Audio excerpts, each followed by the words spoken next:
Para quem escutou o episódio de ontem, logo no comecinho, eu dei a novidade de que o nosso SCHOOL está aberto. E tá mesmo, gente. Vai lá se inscrever no nosso curso de pronúncia maravilhoso e de técnicas de conversação, totalmente feito para nós, brasileiros. A gente fez isso com muito carinho e a gente quer que você faça parte da família. E também, como eu tinha falado ontem, do dia 18 de novembro até o dia 22 de novembro, ou seja, você ainda tem uns diazinhos aí pela frente para aproveitar o nosso super desconto de 30%.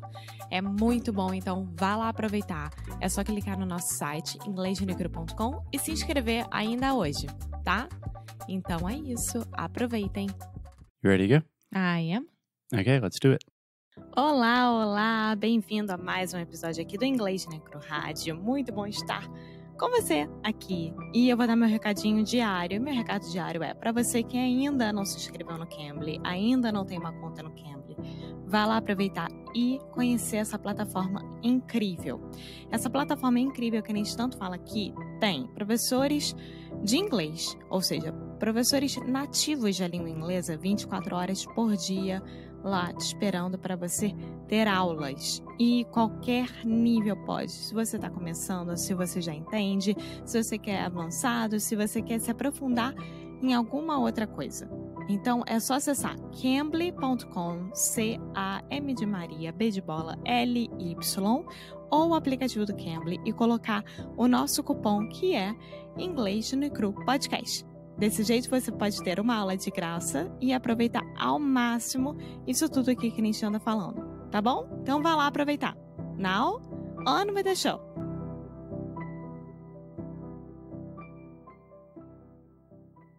Hello, hello, hey, sweet people. Welcome from rainy South Carolina. Welcome to another episode of Inglês no Rádio. I am your host, Foster Hodge.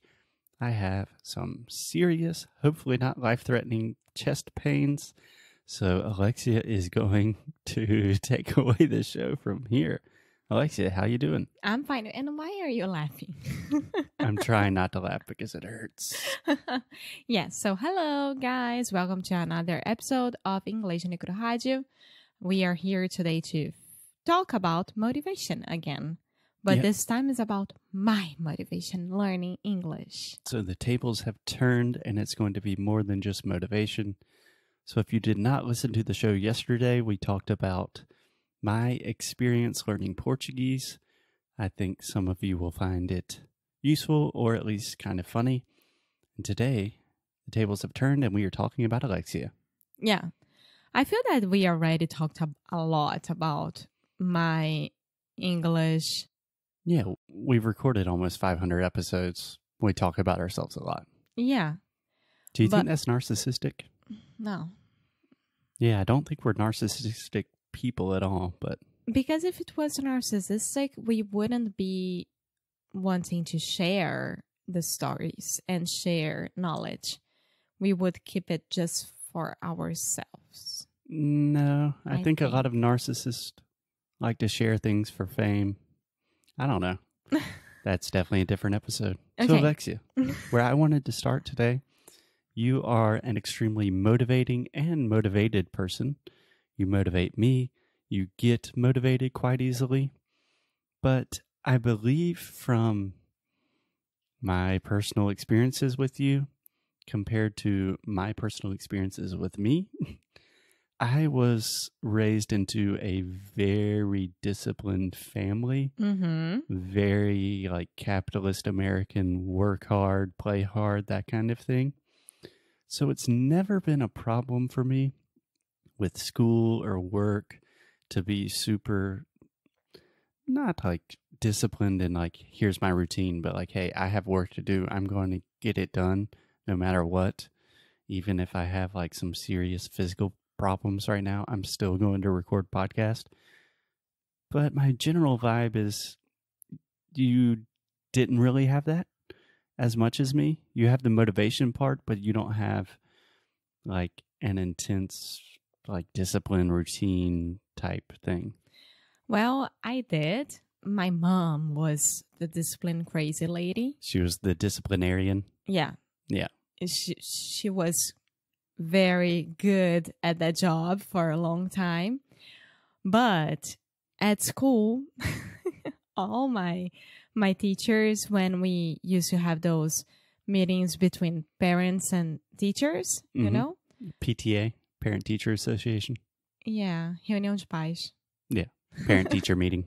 Yeah, all the teachers would say to my parents, like, Alexia is awesome, she's so cool. But when she's in class, her mind is not there. Like, she's traveling around somewhere else that it's not there. And that would happen especially with math, physics, chemistry. Yeah, sure. And all this kind of situation. Well, personally, as your English teacher, I can say that for math, your mind is still not there 100% of the time. No, it's not. But with the other subjects like Portuguese, literature. Your Portuguese is great. Literature and literature. Yeah, you can almost just take out the middle A and say literature. Huh? Literature. Say litter. Litter. Richer. Literature. Okay, we will. I'm saying little richer. Yeah, that's a good way to think about it. Little Richard. Little Richard. Literature. Little richer.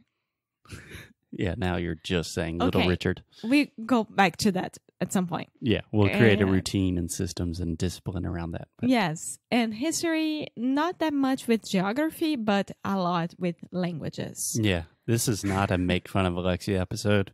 But if you want to make fun of Alexia, no. Math and geography, not her strong points. No, I'm horrible. She's beautiful and great at every other single thing. Yeah. But really bad at math and geography. Probably geometry as well. Oh, yeah. But geometry is inside of math for me, so. Okay, cool. Okay. So my parents, they never knew what to do with me because even though I was a very good student, which I was a nerd.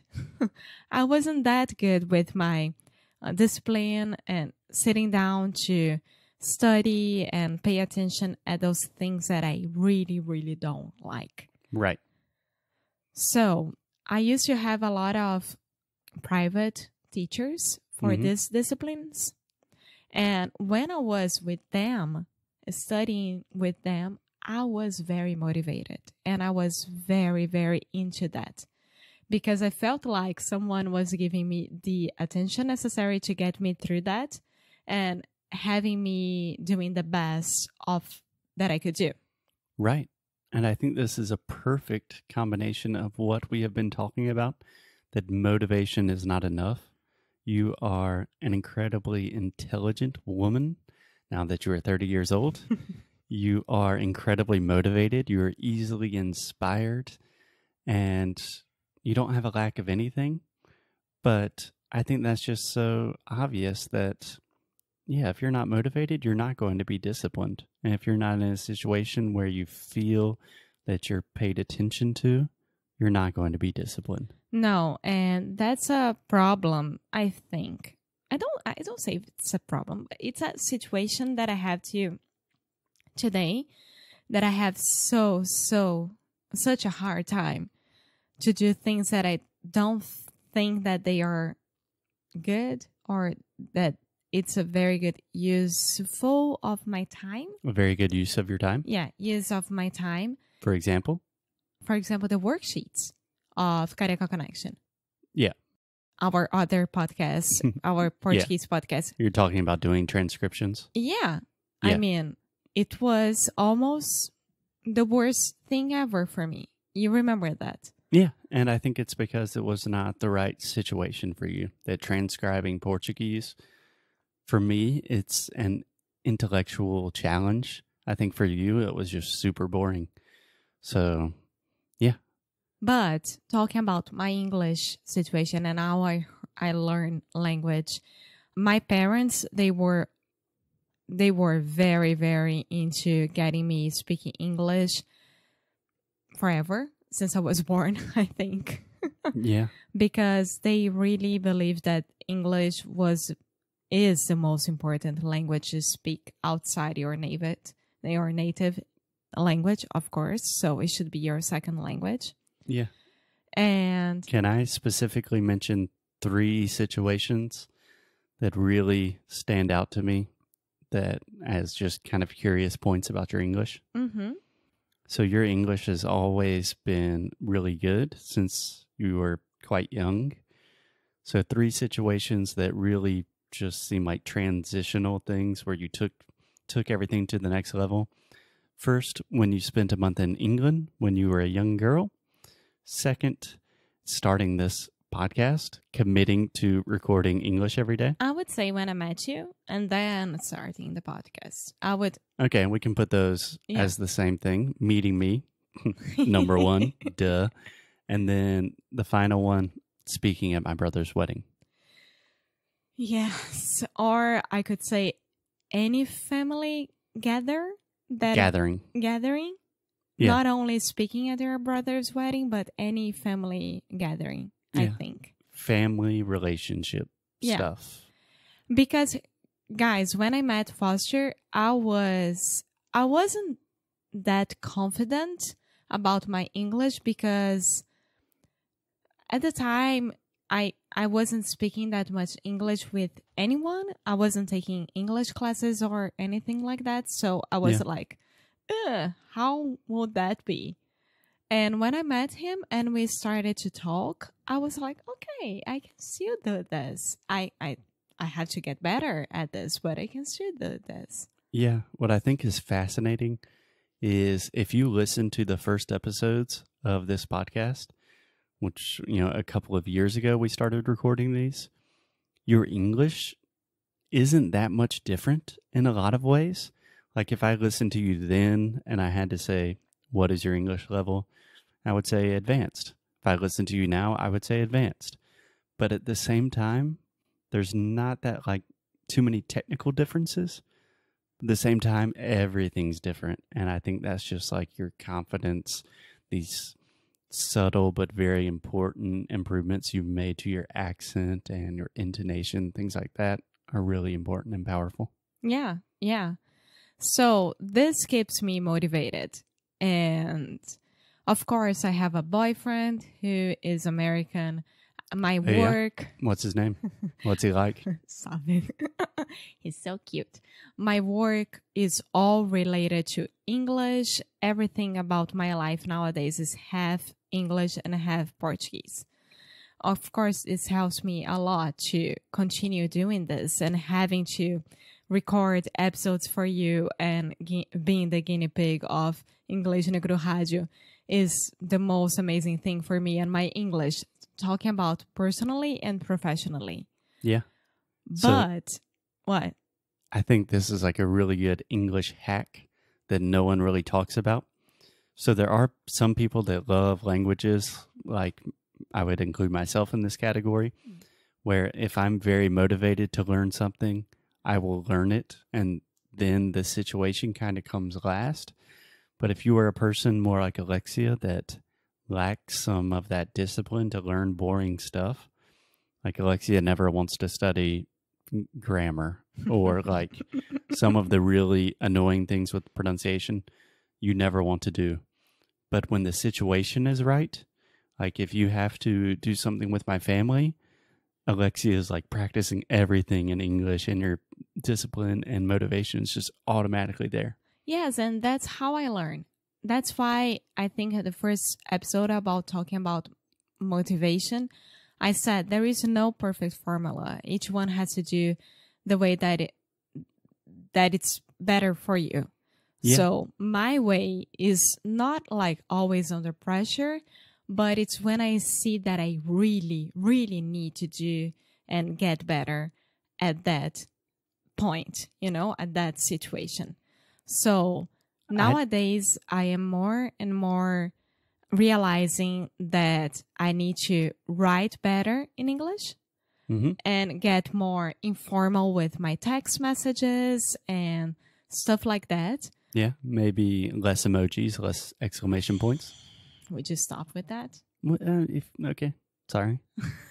But you said there's no perfect formula for motivation, but I think this is probably the most common situation for most people.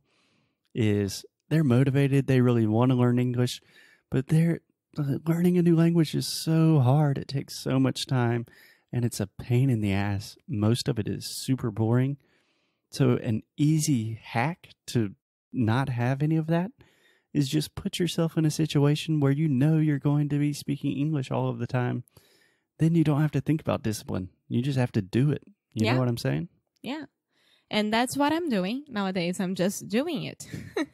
So what should your next challenge be to really take you to the next level? About English? Yeah. Ooh, you tell me. Starting a travel Instagram only in English? No, pelo amor de Deus, I can't do another Instagram. No, I can't. Recording some type of audiobook in English? Maybe. Okay. I was just thinking off the top of my head. Maybe we could have one day a book club. Yeah, I would love that. I would absolutely love that, but that is for another day.